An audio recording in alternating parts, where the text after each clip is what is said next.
Klausau. Labukas. Labas. Su Eglutė kalbu. Jo, kažkas metų. Evaldas. Mes turbūt nesame. Evaldas, mes turbūt nesame pažįstami, bet... Labas, keli. Nu, sakyk dabar. Mano vardas yra Evaldas. Iš kur mes pažįstame? Mes nesame pažįstami. Tai kada esi man skambinė? Nes noriu tave pakalbinti, pavasaris. Drugeliai skraido pilve. Ir šiaip norėjau pakalbėti su tavim, gal paflirtuot šiek tiek, nežinau. Aš kur numerį gavai? Numerį davė Marčius.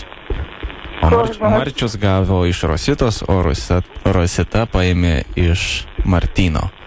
Žodžiu, ratas toks užbarintis, tai tu geriau neklausk, o tiesiog aš noriu paklausti, kaip tau sekasi. O kaip tau sekasi? Aš girdėjau, kad tu plotus nori ir mėgsti daryti savo namuose. Su mano namuose, jo, gali ateiti, jeigu nori. Nenoriu aš pas tave ateiti. Nenoriu. Tai kad taip su ironija šneki, žinai, tai... Ne, nes tu čia nesąmonės šneki. Ne, kodėl nesąmonės? Aš tiesiog norėjau labai tave gražiai pakalbint, mandagiai, kultūringai. Ir... Ne, tai jo, gerai, kultūringai, nieko nesakau. Taip, ir norėjau tave pakviesti į pasimatymą. Į pasimatymą? Taip. Aš tik nuotrauką tavo matęs, bet gyvos kažkaip neteko bendrauti, o dabar pirmą kartą tik tavo balsą iškirstu. Nemeluot. Ir visai nieko įvaizdį, žinok. Ir sakyk, iš kur to skambinu, nes... Aš skambinu norėdamas tave pakviesti į pasimatymą. Ne, aš nevaikštau pasimatymus, nepažįstu. Eglė? Čilgašra. Kas čia?